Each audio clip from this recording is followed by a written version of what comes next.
Hello, everyone, and welcome to this special edition of CCI Cast. This July, CCI celebrates its 100th issue, and in commemoration of this, we look at some of the impactful papers that have been published over the years. I'm 𝖁𝖓𝖎𝖚. I'm an interventional cardiologist based in Dhaka, Bangladesh, and part of the social media team of CCI. And I have with me today also part of the social media team, Dr. 𝖁𝖓𝖎𝖚 from Detroit Medical Center. And we have the privilege of having our guest today, who is Dr. Adel Aminian from the Centre Hospitalier Universitaire de Charleroi from Belgium. Welcome, Dr. Aminian, and thank you very much for your time today. Thank you very much, Aisha. Thank you so much. Yes, it's a pleasure to have you. So we will discuss some of your impactful work that has been published in CCI over the years. And I'd like to start off with actually two publications, both of which concern the glide sheath slender. So in 2014, you described initial experiences of this 6 French glide sheath slender, and followed by that in 2017 for complex PCI with 7 French. Could you tell us a bit about what interested you in publishing this data and how you get about doing this when such devices come into the market from industry, please? Thank you very much, Aisha. When I started those studies, it was relatively a long time ago, at a time when transradial access was gaining a lot of popularity among invasive cardiologists. But at that time, the equipment for gaining the radial access, the radial artery, had to evolve over time, because we know that the size of the radial artery is not the same as the femoral artery. So there was a need at that time for dedicated radial equipment, and also a need to miniaturize radial equipment. And I was one of the first to use this new sheet, which is called a slender sheet. The concept is that you try to reduce the outer diameter, which is actually a very important progress. And we just wanted to show that it was feasible and safe to use it in a simple registry showing the effectiveness and the safety. And also at that time, we applied many important aspects regarding radial hemostasis, and we have checked the rate of radial artery occlusion in a very systematic way using ultrasound. And we ended up with a very important first in man publication published in one of my favorite journals, CCI, showing that it was really a good option. It was safe. We performed more than 100 cases without any safety issues, with a very low rate of radial artery occlusion, less than 1%. So this was the first step, which led after that to another important trial, which was RAP&BEAT, as you know, which was published in another journal, but which was the continuation of this registry, which gained a lot of popularity, and that presented this registry and the slender technology during a radial meeting, especially 𝖁𝖓𝖓𝖎𝖚, which was organized by 𝖁𝖓𝖓𝖓𝖐 𝖁𝖓𝖓𝖏. And we moved up in the same way, because a few years later, there was the availability now of the 7 French slender sheet, which is also a very important improvement, because you know that at that time in 2017, radial access was still considered as not the first line access when you had to do a complex PCI, because again of the size, because you could not use large bore guiding catheter and so on. So I wanted in the same way to prove that it was feasible. And then I made a multi-center registry, and we are able to very quickly to include a relatively good number of patients to show that it was again safe and effective to use in very complex cases the 7 French slender through a radial artery, which is already a revolution. I mean, because still now at that time many operators thought that it was better to go for femoral, and we just showed that it was feasible to do it from radial. And based on this publication, there was a network of people wanted to push that, further on in terms of clinical data, and that registry led actually to the color trial, which was published in JACC later on. So it was a very important publication in CCI, which also gained a lot of popularity, also presented during a radial meeting. And I can tell you from this publication, a lot of operators started to use radial access for large bore guiding catheter. So it's a very important publication. Those kind of feasibility registry always, CCI is a very good journal for that, because you can very quickly have published feasibility and important studies, and especially in the field of radial access. So I was very happy to have those papers published in CCI at that time. I was very happy. And after that, Aisha, that we made a very interesting sub-study about the first one, about 𝖁𝖓𝖏𝖃, because in 𝖁𝖓𝖏, we compared the 6 French slender with the regular 5 French, and we expected to have the same rate of occlusion. But actually, when you look at the size of the 6 French slender, it's slightly more larger than the conventional 5 French from 𝖁𝖓𝖏𝖃. And we ended up with a small difference in the rate of occlusion, and so non-inferiority of the 6 French slender according to 5 French in terms of radial arterial occlusion was not achieved in this trial. But we looked in depth into the data to see what could have impacted this difference. And we saw very quickly that there was a large variability in hemostasis time in between the different centers and different operators and so on. And so we have assessed the impact of the hemostasis time, which we know is a very important aspect contributing to the radial arterial occlusion, because if you have an occlusive hemostasis, the longer you compress the artery, the more you increase the rate of occlusion, because it makes sense that if it's occlusive, the longer you keep it occlude, the more you will risk to have a thrombus formation in the radial artery. So we saw very nicely that there was an impact on the patient population, the Japanese population, which were actually more prone to radial arterial occlusion because maybe they have smaller radial artery, but also the hemostasis time, which was also a very important contributor also to the rate of occlusion. And so based on this nice sub-study, we had a big discussion among radialists about what would be the best prevention strategies against radial arterial occlusion.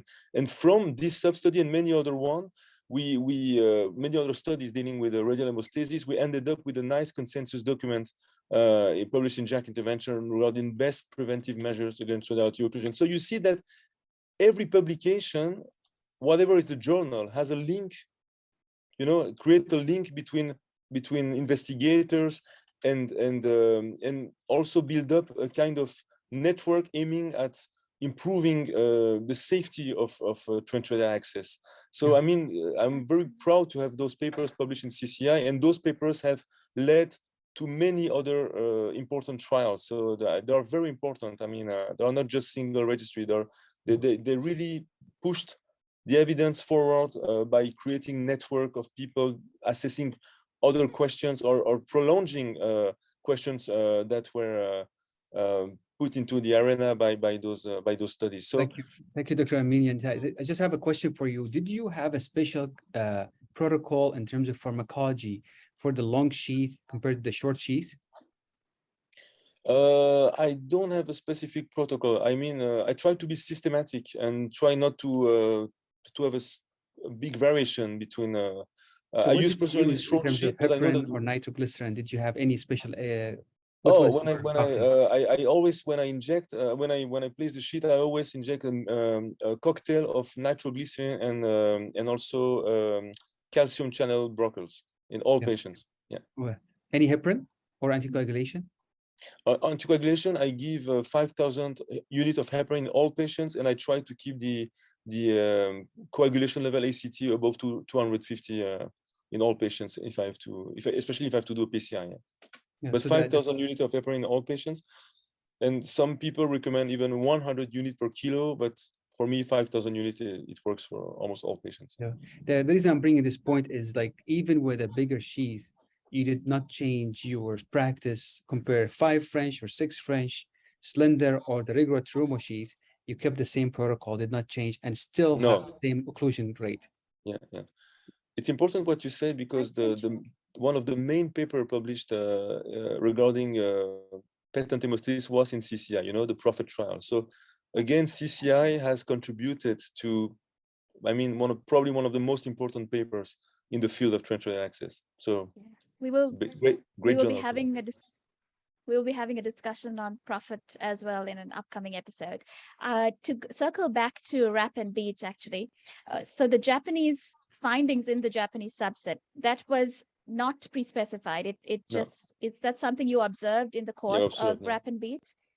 All right. So clearly, in terms of radial access and also miniaturization, it's more applicable to some populations over others. For example, those with narrow radials and Asians who potentially bleed more and therefore have to Yes, have definitely. greater hemostasis time. So what do you think should be the protocol then in future trials, especially because we need to do trials that are applicable to all populations? And so should there then be different hemostasis protocols for them? Because if a population tends to bleed more, is that something that we should consider? What are your thoughts? It's a very good question. What we saw in 𝖁𝖓𝖏𝖃 is that there was a big difference between Europe and Japan. There was a lot of patients, I think 40% of the patients were included in Japan, the rest was in Europe. And we saw a difference in the rate of occlusion. Actually, the higher rate of occlusion was led by the Japanese population. But in the Japanese population, there were big difference between centers. Some centers had very low rate and some very high. So there was a big variability. And my conclusion is that there was, you're right to say that in Japanese patients, there always has a fear about bleeding. So they overestimate the time of hemostasis that they need to achieve hemostasis. So they overcompress the patient and they keep it for a very long time only for fear of bleeding. And so the answer to a question is that we need to standardize the hemostasis protocol, even among different populations. I'm not sure that the Japanese needs longer hemostasis, but that's what they did. And because they did that, they had more occlusion.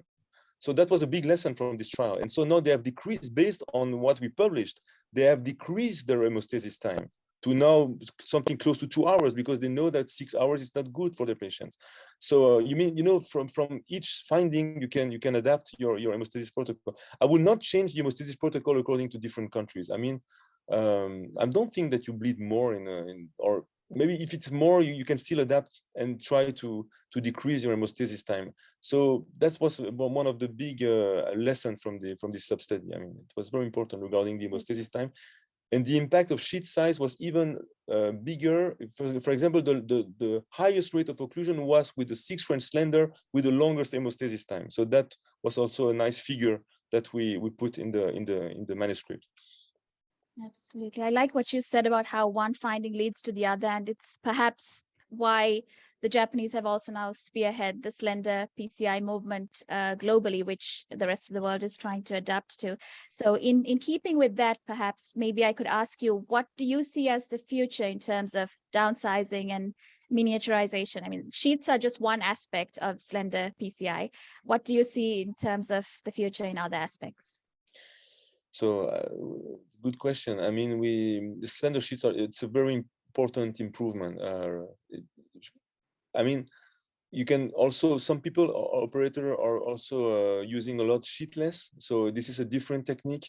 You don't have a sheet at all. You have probably the most small equipment that you can put in the radial artery. Now we have the distal radial access, which is also a step forward in the miniaturization or the decrease in invasiveness. It also gives very good result in terms of hemostasis. You know that we have very low rate of occlusion when you use distal radial access. So I see the future like a combination between distal radial, conventional. I think distal radial is going to increase over time because I see a lot of enthusiasm, and also we see that it's a safe and very effective access in terms of prevention of radial artery occlusion. And regarding miniaturization, I think we have now 4 French slender, 5 French slender. So you can, I think the message that we also put in the consensus document is, in each case, try to use the smallest sheet necessary to complete your procedure. Some angioplasty can be done through 5 French, some diagnostic angiography can be done with 4 French. I mean, the goal is to be as less traumatic as possible. So I think that's the main message. But we have now plenty of good equipment to perform our cases. We being as how would you call that, less invasive as possible. All right. Thank you very much, Dr. Aminian. That was very insightful and a very nice, concise overview of the 3 papers that we looked at. And thank you so much for your time. And Thank you very I hope much. to And pay, also I your hope, impactful. thank you. So I hope to have more paper published in CCI in the future. Thank you you so so much. much. Absolutely. Thank you. I love this Thank you journal. for your Okay? impactful work. Yeah, thank you so much. Dr. Goodbye. Aminian. Goodbye. We'll be posting this video on YouTube channel for CCI, and also it'll come on the social media soon. So stay tuned, and thank you for joining us Thank you so tonight. much.